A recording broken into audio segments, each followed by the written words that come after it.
Brawl Nation, we are back for a sweet 16 round here. We got some incredible matchups here. We've got Darth Maul versus Agent J, Jason versus Double A, Olympian from Jordan. We have Goliath versus Connor McDavid, Leatherface versus Beast. Moving on, we have Leonidas versus a Six Flag 16 seed man going against also Freddy Kruger versus Mufasa. And finally, our last two matchups in the Alliance Arena region is going to be Walker, Texas Ranger versus Bryce Harper, and the Mountain versus Sweet D. I'm Rotag. He's Willy. Willy, I am pumped. That's why I'm already talking about the matchups. I can't wait to see how this finishes up. Yeah, man. It's definitely going to be an improvement from my earlier morning, which was a dentist visit. Went okay. It's fine. Just not fun to have someone messing around in your mouth for 30 minutes. So I'm excited to get some brawling started, and my teeth are clean. So there's that.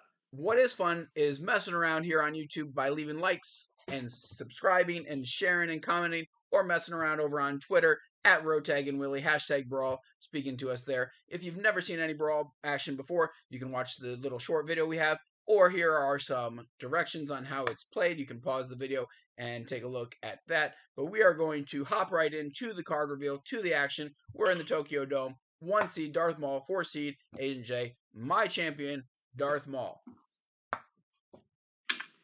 Yeah, we got a seed differential of 3, which means that Darth Maul can get a knockout with an ace and an ace only. Agent J, he's a worthy competitor, and he's used to fighting strange-looking things. So, Darth Maul, Jedi Knight, though, very difficult competition. Isn't he a Sith Lord? He'll have the advantage of drawing first. Isn't he a Sith? Yeah, Sith Lord. He's a Jedi. He can use the Force, is what I'm saying. Oh. Agent J will be trying to whip out one of his little memory erasing thing, and Darth Maul can just rip it out of his hands using the Force. Gotcha. Here we go. Darth Maul opens it up with the 3 of clubs. Not much force behind that one. Agent J's got the force. He's got a king of spades. Early 7-point advantage for the man in black. Yeah, sometimes drawing first isn't always the advantage that we thought it was. Darth Maul's back in the fight with the jack of spades. 6 of diamonds from Agent J. We got a close battle going into the final card. 16 for Agent J, 13 for Darth Maul. Absolutely. Let's go, Darth Maul. We need this. I need a champion. That's not going to cut it. Why? He's in the clubhouse with 15. No, not a single card can save him. Agent J with a 9. Agent J is into the Elite 8. I mean, just why? I don't get it. I mean, I'm just baffled. My champion, he's out. Agent J is moving on to the next round. Who will Agent J? The Jedi have not done. The Jedi and the Sith and anybody and from the Star Wars universe is not showing up very strong in these brawls. They have not done very well. Look at the champions; they are not among them. So Darth Maul as a 1 seed. He did really well in the first 2 rounds, thinking that maybe this was. I even said at the end of the last brawl, I think this is the time that I think Darth Maul's the favorite here. But once again, all of our 1 seeds have been eliminated before the Elite 8 even gets started. Darth Maul, last remaining 1 seed, knocked out by Men in Black's Agent J. Yes, and our past winners, we had 1-seeded Superman, correct? 2-seeded General Patton. 1-seeded Captain Marvel. And then 2-seeded Taliban. That's correct. The 15 Taliban soldiers, everybody's least favorite champion. So we've had only 1s and 2s. Only 1s and 2s win it all. So, although we've got no 1s left here, so all we have left are the 2s, which they've been very intimidating with Jason and Leatherface and Freddy Kruger all looking good. So there's 3 of them left that have a chance to continue that. Otherwise, we're going to have one beyond the 1 and 2s to go on. Let's see if Jason can make a run to the Like we've Elite had, Eight here. we've had crazy brawls, tons of upsets, but we've never had a champion lower than a 2 seed. You're correct in those stats. Well, let's see what goes on here with 2-seeded Jason versus Jordanian Olympian Double A, 6-seed, 4-seed differential. That's Ace King knockout potential. That is correct. And Jason will have the advantage of drawing first. And Jason draws a Joker. Not even messing around. Jason with the dirty blow. Doesn't even let a mod get a shot off. Doesn't even let him get a punch in. Dirty hit from Jason gets him into the Elite Eight. That's right. It is a Joker, and you know what? That is exactly what he wants to still be a number 2 seed and to continue that dominance of the 2s and the 1s. And so he's not out of it just yet. We'll see if Agent J can go ahead and take him out in the Elite Eight, but we'll have to wait till next episode for that. For now, we are moving to the Grand Canyon region where we have 4-seeded Goliath taking on 8-seed Connor McDavid. Connor McDavid, surprise showing, knocked off probably one of the toughest competitors in all the Brawl history, Galactus, knocked out in the second round by the NHL star. Maybe he tripped over his own feet going over to Grand Canyon. Who knows? But in any case, Connor is in to this Sweet 16 matchup against 4-seeded Goliath, getting biblical with it. Knocked out Genghis Khan in his previous matchup. He smells blood in the water. He's going to try and knock out some teeth right now. Yeah, David was pretty young when he knocked out Goliath, I believe. And Connor McDavid, only 24 years old. You know, he's young, 6'1", probably. You know, not necessarily. Got David in his name. There you go. Maybe that's a good thing for him too. There, good point out there. Well, way to read into that. That's right, Connor McDavid against Goliath. Interesting wordplay here in the Sweet 16 matchup. Seed differentials for Ace King knockout potential for Goliath, and he will draw first. And he draws a Queen of Spades. Strong start, but not a knockout. Connor counters with the Queen of Diamonds. Maybe we need more NHLers in this brawl. Maybe. Goliath with a 2. Dropping a deuce. That's not what you want to do in the middle of the brawl. 6 of diamonds. Couldn't take full advantage, but still a strong 16-12 margin going into the final card. Definitely a close one. We'll have to see how this one finishes up. My money's on Goliath coming back around, though. I think he'll wake up. 10 of clubs. He's in the clubhouse with a 22 score. Connor will need a 6 to tie. Anything bigger than a 6 to take the victory. That will do it. McDavid has knocked out Goliath, slingshotted him right out of this tournament, and he will be advancing to the Elite Eight. That's right, a slingshot, slap shot right to Goliath. He's out. Once again, David always slaying Goliath, whether it's David or McDavid. It doesn't seem to matter in this case. Goliath is gone. Next, we have 2-seed Leatherface versus 3-seed Beast from XMEN. Should be a close fight here. A 3 versus 2 matchup. No natural knockout cards, but we've already seen somebody whip out a Joker earlier in Sweet 16. Anything can happen here. Well, this was the region where 7 out of the 8 knockouts occurred in the round of 64. Everybody was getting knocked out. Then we went through the round of 32 without a single knockout. All of a sudden, it went from everybody knocking out everybody to nobody knocking out anybody. So, in this case, with no real knockouts other than a Joker, we're looking to go the distance for 3 cards again. Here we go. Leatherface as the 2 seed will draw first. He opens it up with the 8 of spades. Beast counters with the 2 of diamonds. Not very beastly. Not very beastly. Looking more like Dr. Fraser Crane on that one. 10 of clubs from Leatherface. 4 of hearts from Beast. Beast is going to need a Joker. 18 to 6. He's a Joker and a Joker alone will save Beast here. Yeah, this card doesn't matter. Leatherface with the Jack. Yeah, that card didn't matter unless it was a Joker to begin with. So, we'll see. It is 28 to 6 right now. Can the Beast find a Hail Mary? He's woken up, but that's not going to cut it. I was going to say, it was a complete mud hole being stomped into Beast there. It was ugly. I mean, he was getting thrashed. And he comes back with 28 to 16. It's still not a good score, but man, it was ugly for Beast to begin with. I don't know if he thought this was, going to go 4 or 5 rounds instead and not just 3, and he was saving himself, but it was a little bit too late for him. Leatherface, another number 2 seed.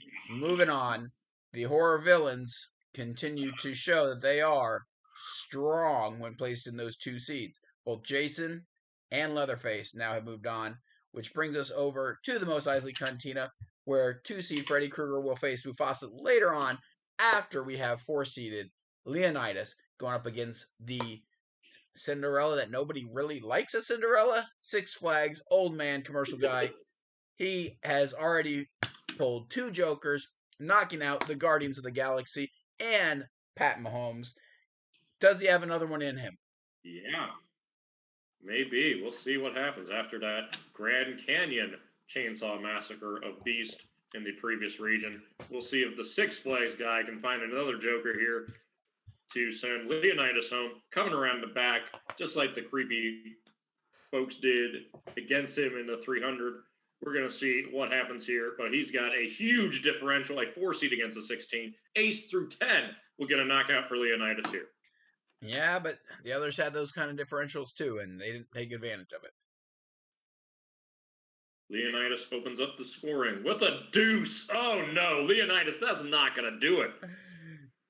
Joker. 9 of spades. Early 7-point lead for the creepy Six Flags old man. The 16 seed showing he's not done yet. But see, you can't be comfortable if you're, cheering for him, just because there's still so many knockout cards. It's not at all comfortable, even with that nice advantage.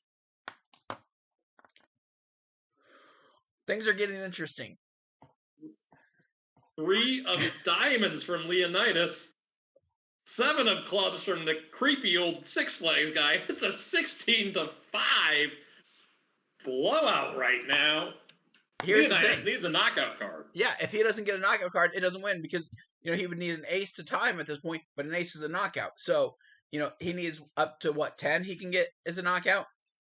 Yep. So 10, any face Lots card, of cards in the ace, deck. Joker.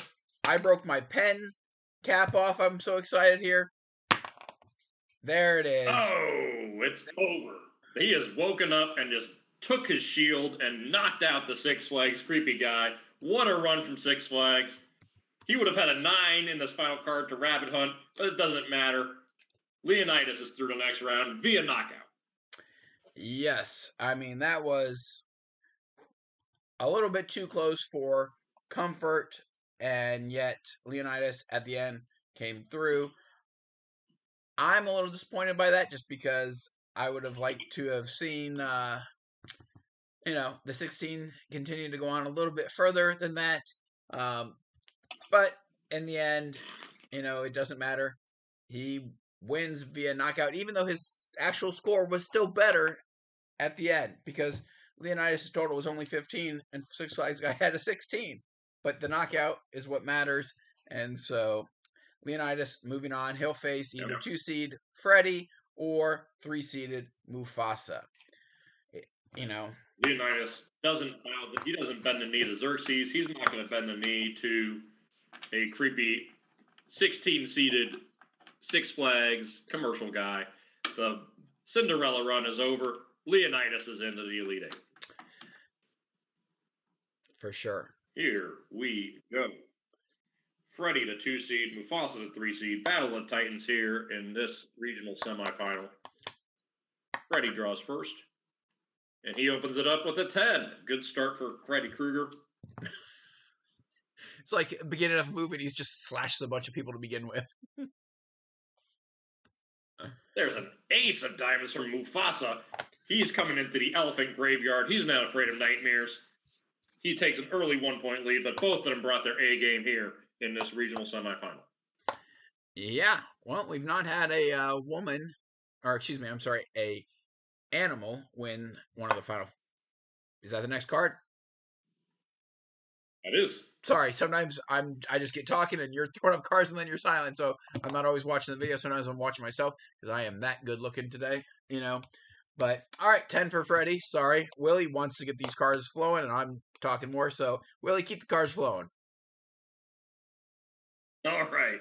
Strong showing from Freddy Kruger so far, and Mufasa's not backing down. It is tied at 20 going into round 3. Yeah, I mean, Mufasa maybe doesn't have dreams. I don't know. Do cats dream? Will you have a cat? I think so. My cat will run in his sleep and bat at things in his sleep. All right, because I know my dogs kind do. Kind of adorable. Yeah, my dogs do. He's sleeping in a sunbeam right now, looking over. See, my dogs will yip a little bit and, kind of, like they're having that. So, I don't know. Mufasa must not be scared in his dreams, though, because Freddy is fighting him with everything he has. Double tens, but Mufasa's ace 9. He's continuing to fight. It's going to be an interesting third card here and see what happens. Can Freddy join Leatherface and Jason, or is he going to be finding it more like it and getting it out of here? Ew. Not strong there.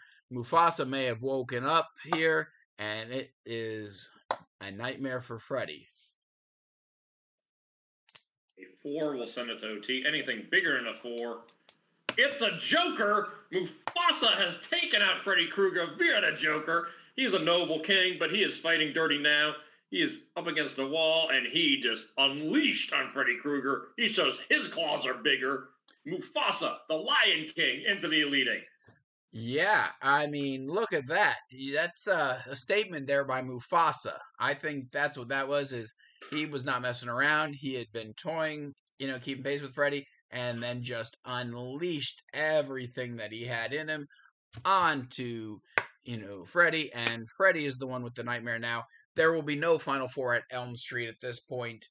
Mufasa moving on, which he could end up, winning it all, and then we'd have a Final Four at Pride Rock, where actually one of the earlier regions took place in another brawl. So, interesting thing there. Well, we are moving on to our last region. That is the Alliance Arena. And we have Walker, Texas Ranger, the 5 seed, going up against 9 seed Bryce Harper, followed by 3 seed The Mountain, going up against 15 seed Sweet D. I can't believe Sweet D is in the Sweet 16. That's just, you never know who's going to make a run. It's always interesting to watch. We've had some comedians make runs. We've had Richard Simmons make a run. It's always interesting to see who's going to get some really lucky cards and capture America's hearts. Yes. Here we go. 5 seed Ranger Walker has a seed differential of 4. He can knock out Bryce Harper with an ace or a king. That's not going to cut it for a first card. 3 of hearts from Ranger Walker. Bryce Harper takes an early commanding lead with the Queen of Spades. Bryce Harper doing much better than I ever predicted in this. Yeah, he's actually living up to his contract potential. For once. 6 of diamonds from Ranger Walker, running out of steam. Bryce Harper's charging the mound with another queen, 20-9. Ranger Walker better find a knockout card, better find an ace or a king or a joker somewhere in that deck, because he's getting obliterated right now by Bryce Harper. Yep. Let's see what that card is. It's a 10. That's not going to be enough. 10 from a perfect 30-point round from Bryce Harper. And my Elite 8 is completely gone. Ranger Walker is the last one I had, but it's the 9 seed, Bryce Harper, who's moving on to the Elite 8. Is it a perfect 30 or a perfect 33? 33 would be perfect, but 30 is pretty freaking good. Oh, yeah, that's a strong performance. I mean, in fact, that's the strongest performance. That 30 is the highest total that there is in all of the Alliance Arena's matchup so far. So his 30 is one higher than Walker's 29, which had the previous high from last round when he beat Warrior Princess. So Bryce Harper knew he had to come strong, and he did. And he just came all over, Walker Texas Ranger with the stuff that he needed to. And Walker Texas Ranger is left walking back to Texas on his own. The Mountain is now up against Sweet D. Is he going to be the next victim of Sweet D? I don't think so. With 3 versus we saw Leonidas survive despite an awful first 2 rounds because that ace through 10 knockout potential is just so huge. There's so many cards to save you. It's almost it's a lot harder to not find one of those cards than it is to find one. So the Mountain with a seed differential of 12, that's greater than 10. Ace through 10, we get a knockout for the Mountain. Is that how you see it going down with a knockout? I do. This is not going a distance. Statistically speaking, it's less probable for it to go to distance, but I'm done predicting. Obviously, I can't predict anything right now. My bracket is gone. This is the worst performance I've ever had in a brawl. Not a single Elite 8 team survived for me. So I don't listen to what I say. I apparently have no clue. I just know the math, and the math is not good now for Sweet D, but who knows? Well, let's see what the cards say. All right, let's see those cards. Oh! And the Mountain's not using any standard knockout. He's using a dirty hit on poor Sweet D. The Mountain, all 300 plus pounds of him, has just obliterated Sweet D here in Alliance Arena. It was an ugly, ugly thing to see. That was a big time knockout from the Mountain. He just obliterated her. I don't know what that's all about. I mean, this is the She's going to need a back brace after that one, just like she has in Always Sunny. Just to clarify, the Mountain is the character in Game of Thrones, not the man himself, right? That's correct. And the Mountain is a jerk in Game of Thrones. If you've watched that, I was going to say, an awful human being. Because I mean, I don't know the actor in real life. I mean, like I said, I've only seen the video where he announces the gender reveal with his wife, and I was just shocked because he's a Mountain and she's the various tiniest woman there is, and so it's quite just substantially different and quite interesting for a YouTube thumbnail that got my attention there. But I as a person, I mean, I don't know, he seemed nice enough in that video. I don't know him personally, but on the show. And that's the character. I didn't know anything about it. I've not watched Game of Thrones. I know Heathen Mystic. I'm sorry. But I know you have, Willy, and that's why I deferred to you. So that is the character, and he's not a good person. So that seems like his character would do that. That is exactly something the Mountain would do. And I feel very sorry for Sweet D. The Mountain is into the Elite 8, and that's the end of our competition for this day of fights. Final thoughts. Well, like I said, my bracket, which was already busted, is now all the way busted. Some athletes that I was surprised to see: Connor McDavid slaying Goliath, and Bryce Harper in his hair moving into the Elite 8. You might be sorry, though, to look across and see the Mountain there instead of Sweet D. I thought at the end of yesterday, I thought that Darth Maul had a decided advantage. Knocked out in our first battle. So I don't know. I mean, I have no clue who's gonna come out on top here. But we do have some very strong figures left. Sounds good. Well, we will see you guys in the Elite 8 in the next video. I'm Rotag. He's Willy. And we are always here, right here on YouTube. Feel free to like, share, subscribe if you want. Hit us up on Twitter. And we will see you for the Elite 8, hopefully tomorrow. Peace out, everybody.